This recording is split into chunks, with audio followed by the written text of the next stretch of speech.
Om Swastiastu. Perkenalkan, saya Niwayan Arsini, peserta PPG dalam jabatan Batch 1 tahun 2025 Kementerian Agama, Bidang Ilmu Pendidikan Agama Hindu, LPTK Staf Negeri Empu Kuteran Singaraja, dengan nomor NIM 2401171423 dan dengan nomor pendaftaran 0550767668230183. Siap melaksanakan ujian kinerja praktek pembelajaran di SMK Negeri 5 Denpasar pada kelas 10 PH2 dengan materi corak keagamaan Hindu di dunia. Terima kasih. Om Santi Santi Santi Om. Pagi anak-anak. Pagi, Ibu. Oke, terlihat senang ya hari ini? Ya. Bagaimana kabarnya? Walau hujan ya di pagi hari, gimana kabarnya, Nak? Baik. Oke, Asungkara sehat ya semua?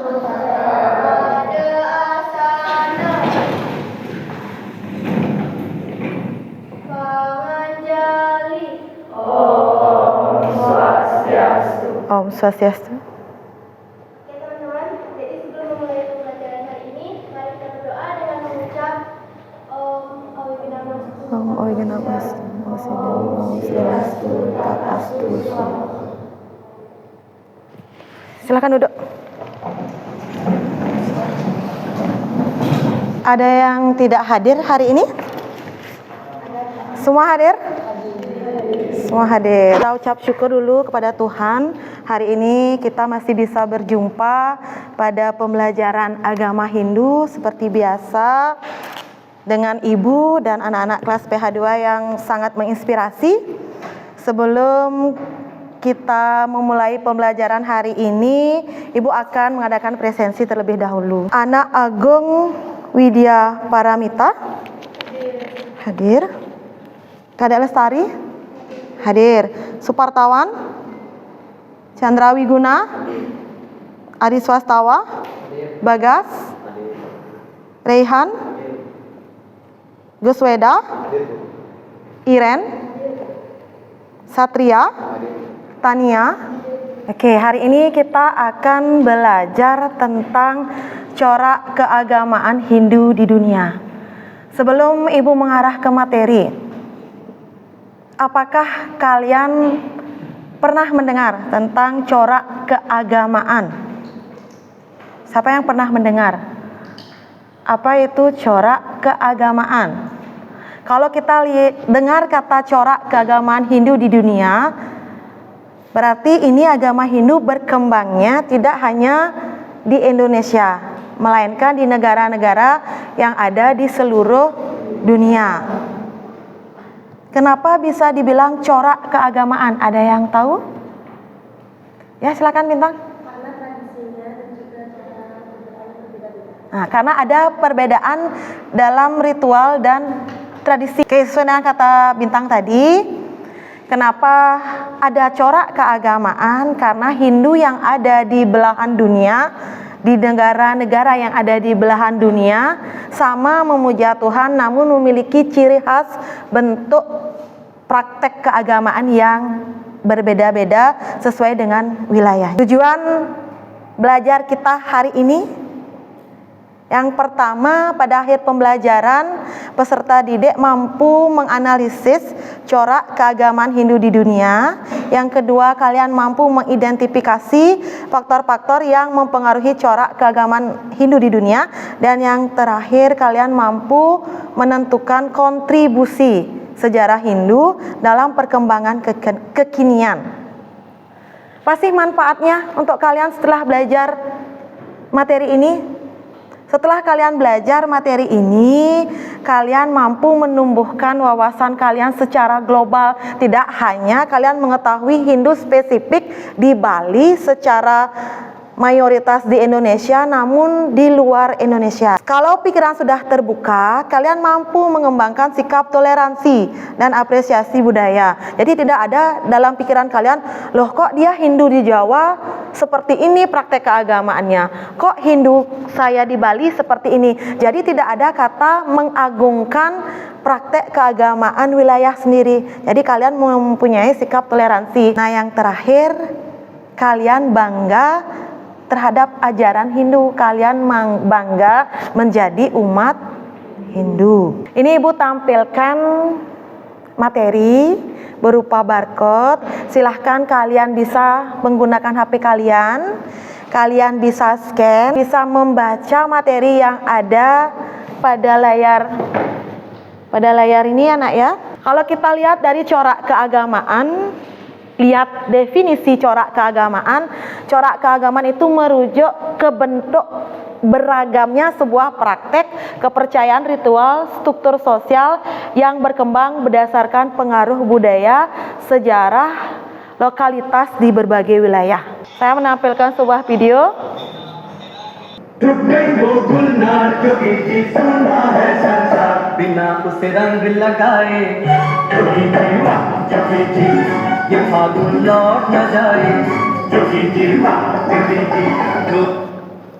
Ini salah satu contoh praktek keagamaan yang ada di India.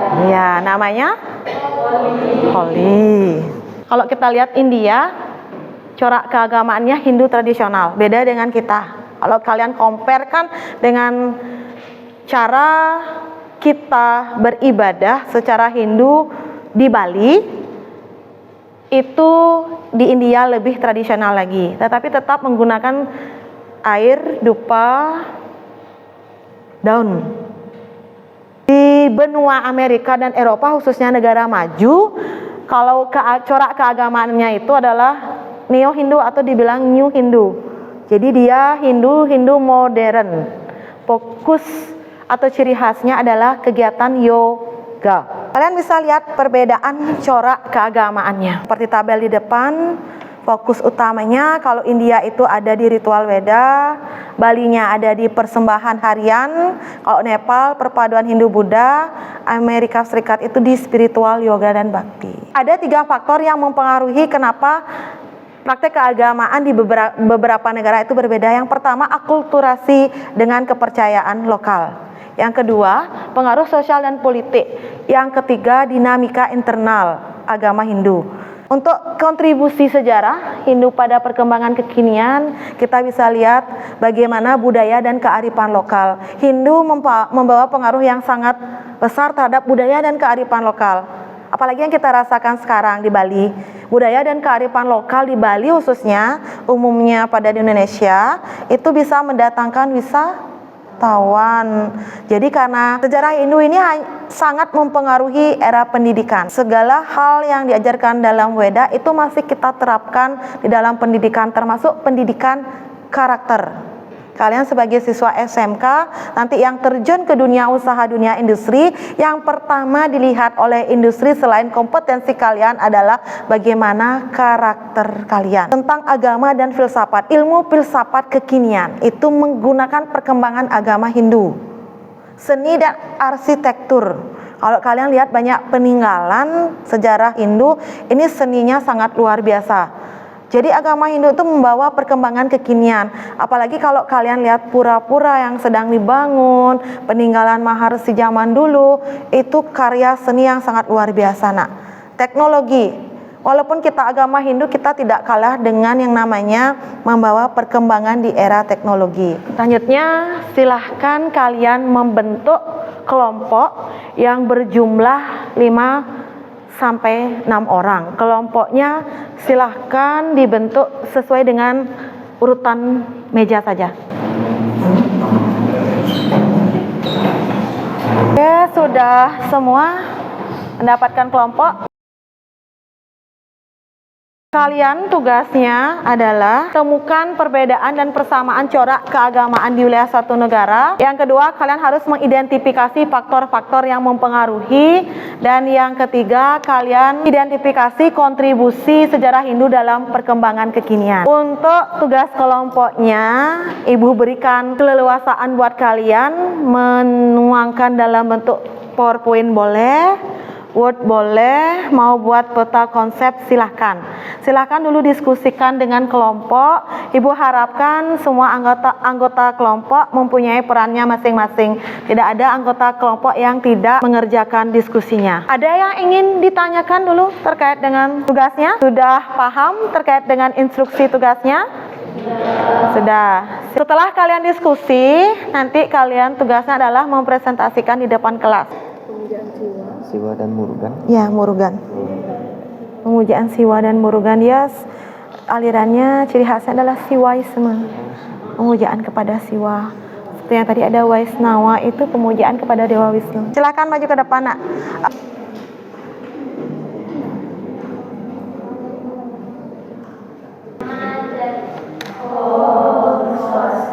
Om Swastiastu.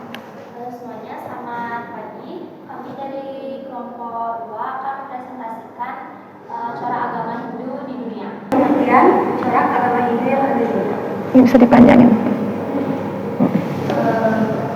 Jadi corak keagamaan di dunia merujuk kepada beragam bentuk praktik dan juga kepercayaan, ritual dan juga struktur sosial yang berkembang berdasarkan pengaruh budaya yang ada di daerah tersebut dan sejarah berkualitas dari berbagai wilayah. Meskipun berangkat pada kitab-kitab suci seperti Weda, Upanishad, Bhagavad Gita, Hinduisme berkembang dengan seragam di seluruh dunia. Adaptasi lokal, interaksi dengan budaya lain, serta sejarah kolonisasi dan migrasi membuat corak Hindu di suatu negara bisa sangat berbeda-beda dari negara lain. Sebelum kita tutup, apakah ada pertanyaan? Perkenalkan semuanya, selamat pagi. Saya Ketua Modal Kita, absen 28. Aman. Dengan saya untuk di bagian Nepal. Nah, corak agama Hindu di Nepal kan memiliki bentuk bangunan yang modern. Apakah itu termasuk akulturasi? Terima kasih. Baik. Oke, izin menjawab.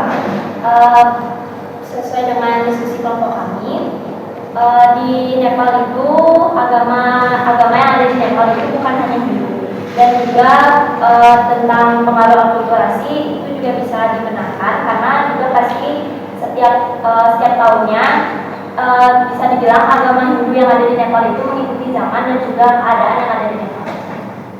Terima kasih. Oke, kita menerima satu pertanyaan saja untuk menyingkat waktu. Kami tutup presentasi dengan Parama Santi. Santi. Yang bisa memberikan kesimpulan tentang pembahasan kita? Ada yang ingin menyampaikan?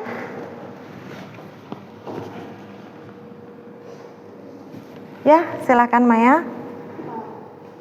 Terima kasih sebelumnya atas kesempatannya. Sebenarnya perkenalkan saya Ketua Profesor Dewi, nomor absen 20. Ya. Ini saya akan memberikan kesimpulan untuk pembelajaran hari ini tentang corak agama Hindu di dunia. Seperti yang kita ketahui, corak keagamaan Hindu itu adalah di mana kita memiliki tradisi, budaya, pandangan sosial, serta politik yang berbeda di setiap dunia. Nah, seperti contohnya pada Hindu di India, itu kan pemujaan sangat beda. Seperti di India itu kita memuja di kuil. Sedangkan di Indonesia, tepatnya di Bali, yang mayoritas Hindu, kita memuja pada di pura. Nah, juga ada pun tradisi, di mana India itu menggunakan tradisi yang masih sangat kental dengan tradisionalnya, sedangkan Bali juga masih. Namun perbedaannya mungkin di Bali menggunakan jahitan seperti menggunakan busung. Lalu juga ada mungkin hal dari modern yang ada kulturasinya. Terus juga kita bisa mengetahui tentang ciri khasnya, lalu faktor-faktor apa saja kenapa corak keagamaan Hindu itu sangat banyak di berbagai dunia. Itu saja yang bisa saya simpulkan. Terima kasih. Oke, terima kasih Maya. Kasih tepuk tangan dulu. Oke, seperti yang dikatakan Maya tadi, dari diskusi kelompok yang kalian telah lakukan untuk corak keagamaan kenapa bisa berbeda, itu ada beberapa faktor yang mempengaruhi. Salah satunya adalah faktor kultur budaya, waktunya kita untuk bertemu dengan kepemerintahan itu ada pengaruh politik, terus ada pengaruh budaya asing yang menyebabkan akulturasi budaya. Jadi sudah sampaikan sangat bagus oleh Maya tadi. Nah, setelah ini Ibu mohon kalian keluarkan HP. Saya berikan evaluasi sedikit terkait dengan materi yang telah kita pelajari. Silahkan kalian scan barcode yang ada di depan. Oke, ada beberapa yang masih belum benar jawabannya. Oke, kita lihat pertanyaannya. Yang pertama, jawabannya apa? Ya, itu salah satu corak keagamaan berdasarkan budaya setempat. Yang kedua, apa perbedaan utama corak keagamaan?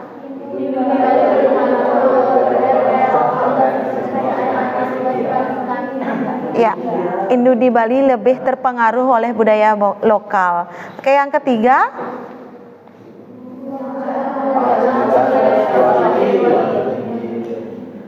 Nepal itu corak keagamaannya adalah Siwaisme, pemujaan tertinggi kepada Dewa Siwa. Dari pembahasan kita hari ini tentang corak keagamaan baik itu di negara Indonesia maupun di luar Indonesia, kita dapat simpulkan bahwa agama Hindu itu merupakan salah satu agama tertua yang lahir di India, memiliki corak keagamaan yang beragam, di mana keberagaman itu dipengaruhi oleh berbagai faktor seperti faktor sejarah di lingkungan suatu negara. Corak keagamaan Hindu juga sangat bergantung pada interaksi budaya lokal. Bisa dipahami?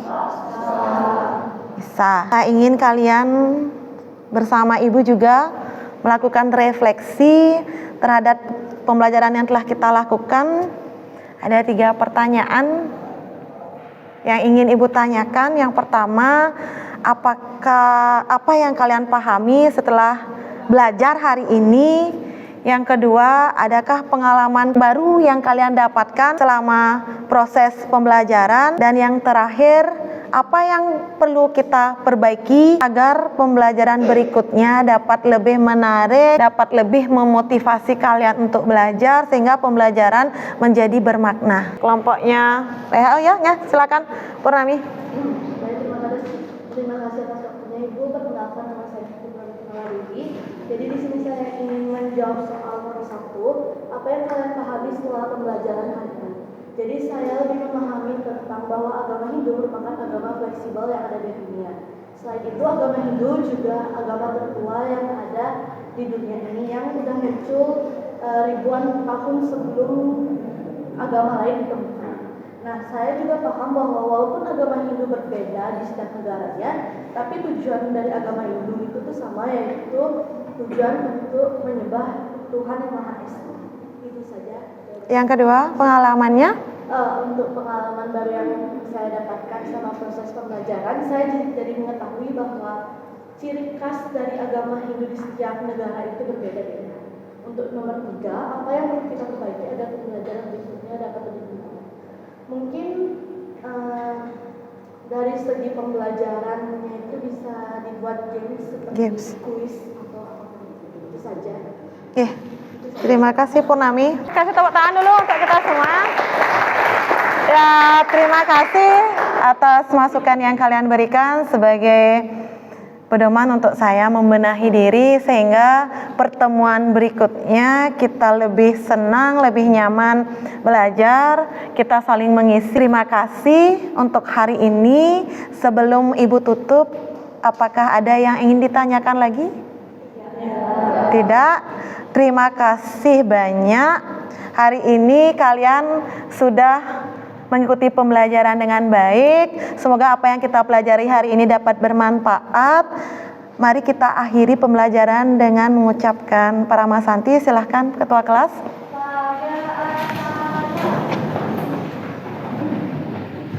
Paramasanti. Sarti. Terima kasih, semoga hari kalian menyenangkan.